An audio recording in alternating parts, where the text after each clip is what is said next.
मंगलाचरण. कुंतीनं देवाजवळ विपत्ती मागितली. देवही म्हणाला तथास्तु.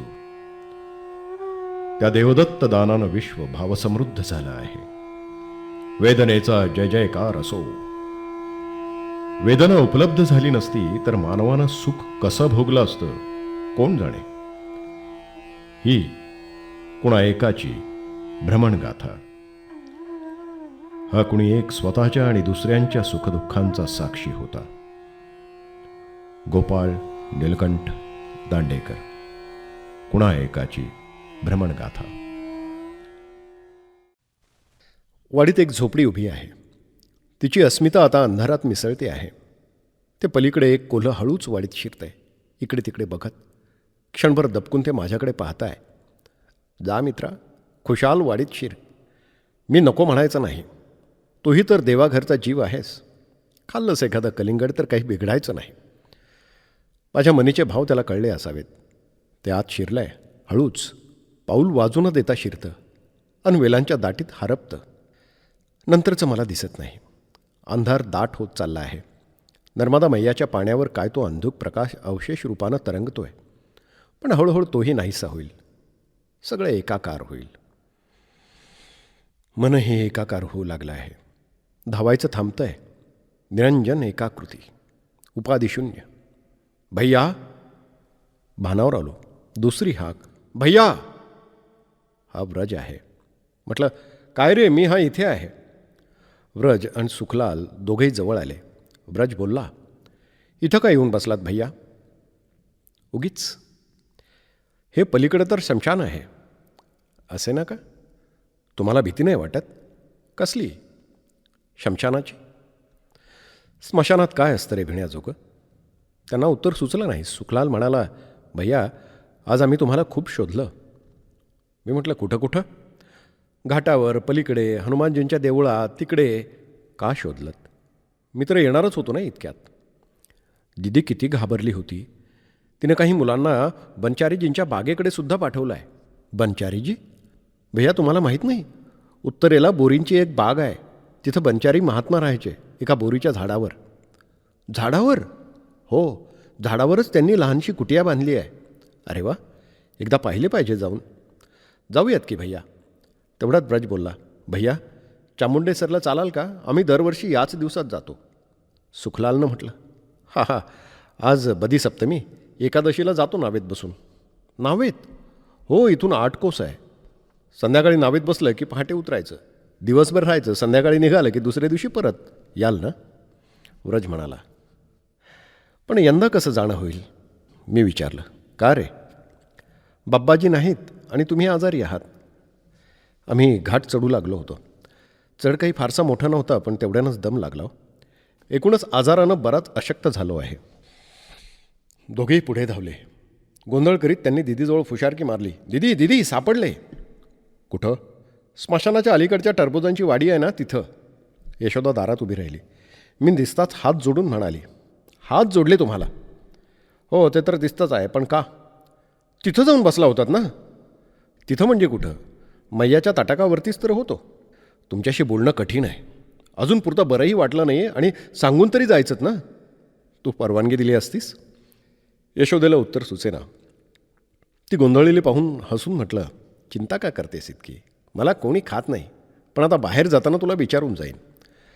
व्रजकडे वळून यशोदेनं विचारलं, काय करीत होते रे तिथे हे?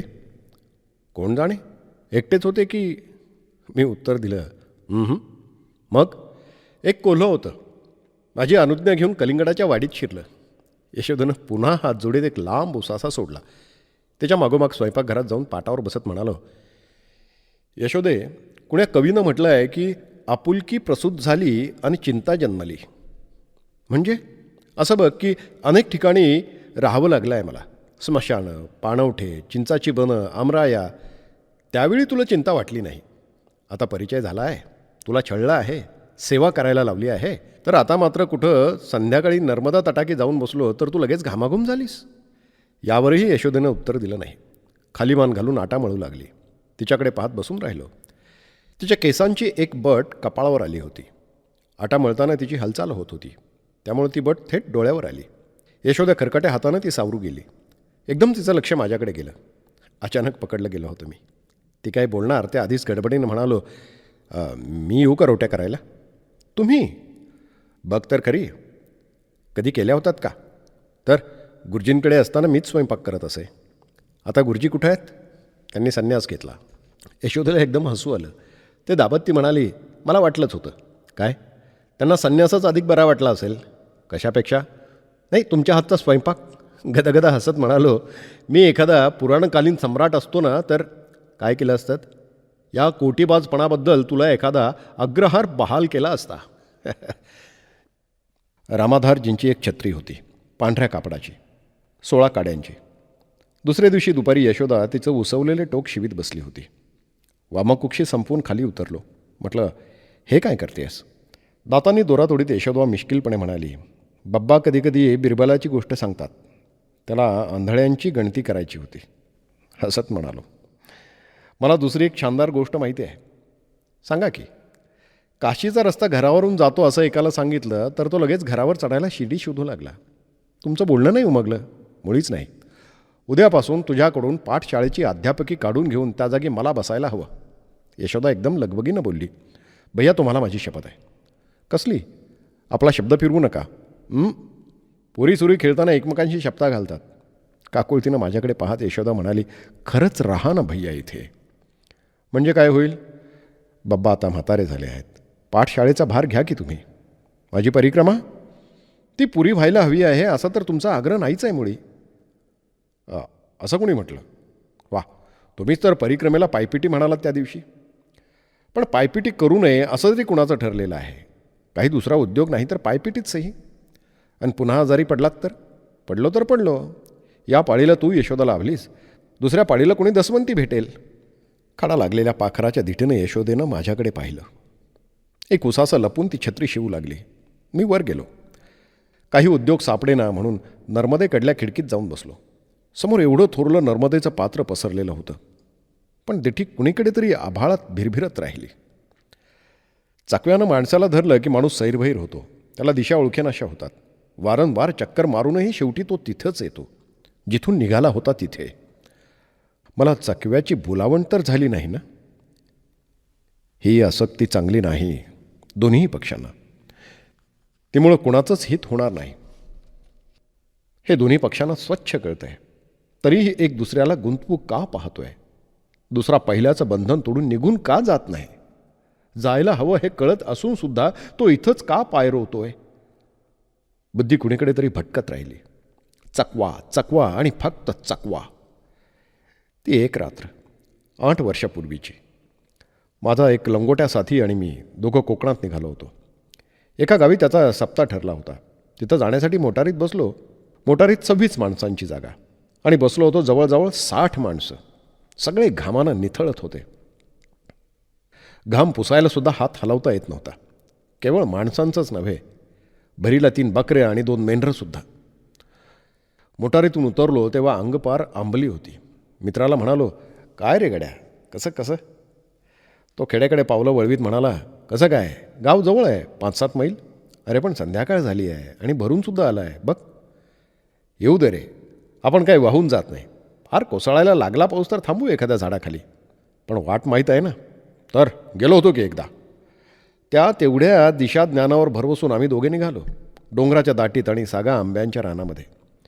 शेवटी सगळे अंदाज आणि होरे चुकले. शुद्ध नवमी असावी.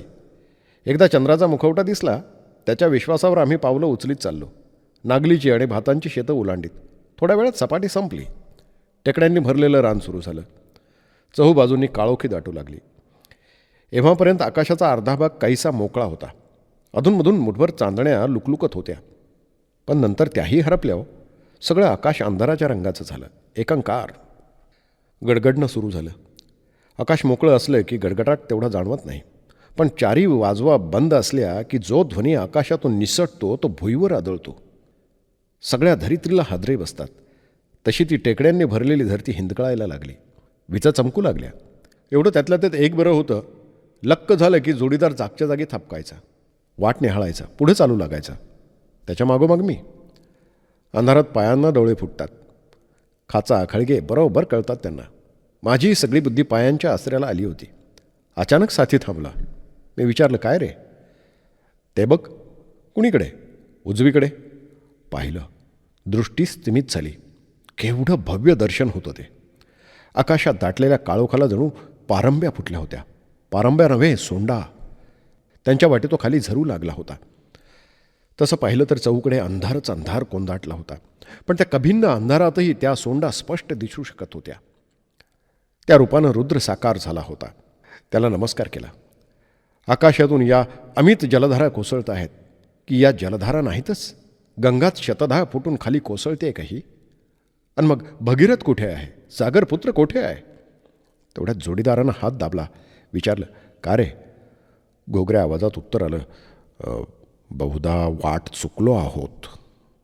असं का करतो? सारे नीट बघ की. पुन्हा वीज चमकली. तो म्हणाला, काय? ते वटलेलं आंब्याचं झाड नव्हतं त्या वाटेला. नीट आठव ना. आता काय आठवू? गेल्या पाळीला सगळी आंब्याची झाडं नीट पाहत आलो होतो. मग परत फिरूया का? छे, पाऊस उतरला बघ की. धरती झोडपल्याचा आवाज घुमू लागला. एक एक वजनदार थेंब पुऱ्या ताकदीनं कोसळतोय.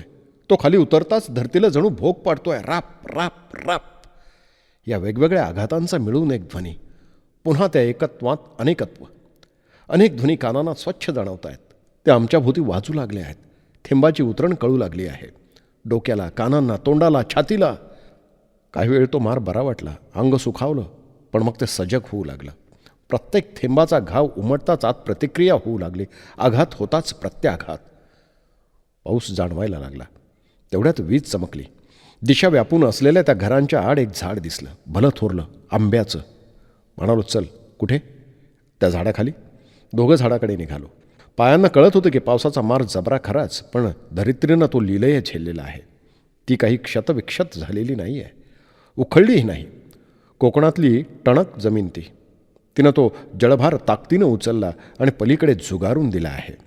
साऱ्या वाटेनं पाणी खळाळू लागलं आहे.